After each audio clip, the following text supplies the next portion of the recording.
வரும் பாராளுமன்ற தேர்தல் சூடுபிடித்துள்ள நிலையில் ஒவ்வொரு கட்சியும் தங்களது வேட்பாளருக்கு ஆதரவாக தீவிரமாக பிரச்சாரம் செய்து வருகின்றனர். இன்று நல்ல நாள் என்பதால் பல கட்சியை சேர்ந்த வேட்பாளர்கள் இன்று முதல் தங்கள் வேட்புமனுவை தாக்கல் செய்ய துவங்கியுள்ளனர். இதனால் பல ஊர்களில் வேட்புமனு தாக்கல் செய்யும் இடங்களில் தொண்டர்களின் கூட்டம் கரை புரண்டு ஓடியது. பொதுவாக இதுபோன்ற வேட்பாளர் வேட்புமனு தாக்கல் செய்வதற்கு குறிப்பிட்ட சில நபர்களுக்கு மேல் உடன் வரக்கூடாது என்றும் கூட்டம் கூடக்கூடாது என்றும் தேர்தல் ஆணையம் விதிமுறை வகுத்துள்ளது. ஆனாலும் பெரும்பாலும் எந்த கட்சியும் இந்த விதியை கண்டுகொள்வதில்லை. கூட்டமாகவேதான் வேட்புமனு தாக்கல் செய்ய வருகின்றார்கள். அப்படி வருபவர்கள் எந்த சலசலப்பும் இல்லாமல் சென்றுவிட்டால் எந்த பிரச்சனையும் இல்லை. அப்படிதான் தற்போது மத்திய அமைச்சராக இருக்கக்கூடிய எல் முருகன் இன்று நீலகிரி தொகுதியில் வேட்புமனு தாக்கல் செய்வதற்காக வந்தார். பாஜகவினருக்காக காலையில் 10 மணி முதல் 12 மணி வரை நேரம் ஒதுக்கப்பட்டிருந்தது. அதைத் தொடர்ந்து அதிமுகவிற்கு 11 மணி முதல் 1 மணி வரை நேரம் ஒதுக்கப்பட்டிருந்தது. இந்த 2 மணி நேரத்திற்குள் அவர்கள் வந்து வேட்புமனு தாக்கல் செய்து கொள்ளலாம். அந்த வகையில் இன்று பாஜக தொண்டர்கள் தங்களது வேட்பாளர் மத்திய அமைச்சர் எல் முருகனுடன் வேட்புமனு தாக்கல் செய்வதற்கு ஊர்வலமாக வந்து கொண்டிருந்தனர். இன்னொரு பக்கம் அதிமுகவை சேர்ந்த வேட்பாளரும் வேட்புமனு தாக்கல் செய்வதற்கு ஊர்வலமாக வந்து கொண்டிருந்தார். இவர்கள் வேட்புமனு தாக்கல் செய்யும் அலுவலகத்தின் முன்னால் ஒன்று கூடும் சூழல் உருவானது. இதனால் தேவையில்லாமல் பிரச்சனை வரக்கூடும் என்று நினைத்த நீலகிரி போலீசார் கூட்டமாக வந்தவர்களை கலைந்து போகும்படி கூறினார்கள். ஆனால் தங்களுக்கு ஒதுக்கப்பட்ட நேரத்தில் தான் தாங்கள் வந்துள்ளதாகவும் மற்றவர்களை ஒதுங்கி செல்லும்படி கூறுமாறும் பாஜகவினர் கூறியதாக சொல்லப்படுகிறது.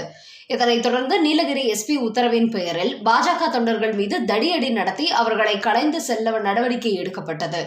இதில் தொண்டர்கள், குறிப்பாக சில பெண்மணிகள், குழந்தைகள் உட்பட பலருக்கு காயம் ஏற்பட்டு அவர்கள் மருத்துவமனையில் சிகிச்சைக்காக சேர்க்கப்பட்டனர். மத்திய அமைச்சர் எல் முருகன் வேட்புமனு தாக்கல் செய்வதை முன்னிட்டு அண்ணாமலையும் நீலகிரியை நோக்கி வந்து கொண்டிருந்த நிலையில் இந்த தகவல் அவரது காதிற்கு சென்றதும் உடனடியாக சம்பவம் நடந்த இடத்திற்கு வந்து களத்தில் இறங்கினார். ஏற்கனவே பாஜக தொண்டர்கள் கோபத்தில் இருந்தனர். இந்த சம்பவத்திற்கு பொறுப்பேற்ற நீலகிரி எஸ்பியை பணியிடை நீக்கம் செய்ய வேண்டும் என கோஷம் எழுப்பி தங்களது கொந்தளிப்பை வெளிப்படுத்தினர். இந்த கூட்டத்திற்கு தலைமையேற்ற அண்ணாமலை தங்களது தொண்டர்களை அமைதிப்படுத்தினார். அப்போது அங்கு வந்த நீலகிரி எஸ்பியிடம் அண்ணாமலை, எங்கள் தொண்டர்கள் யாராவது உங்களை தரைக்குறைவாக பேசினார்களா அல்லது மேலே கை வைத்தார்களா? அப்படி இருக்கும் நிலையில் எப்படி என் தொண்டர்கள் மீது நீங்கள் கை வைக்கலாம் என்று பொறுமையாகவே கேள்வி எழுப்பினார்.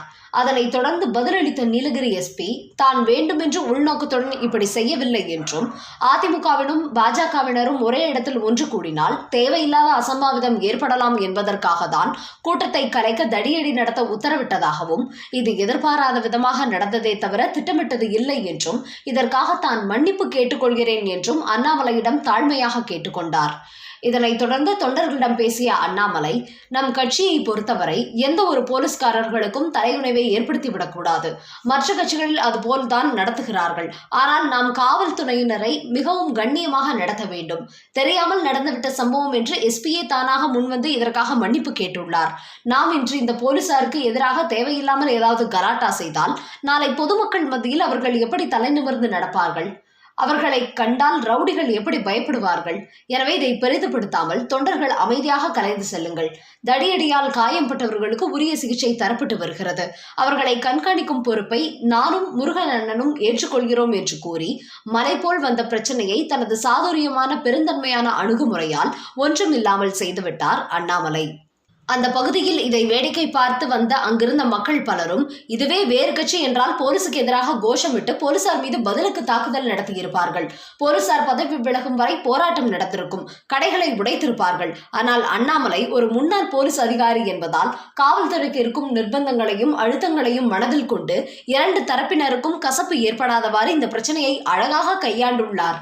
ஒரு தலைவனுக்கு அழகு இதுதான் என்று தங்களது பாராட்டுக்களை தெரிவித்து வருகின்றனர்.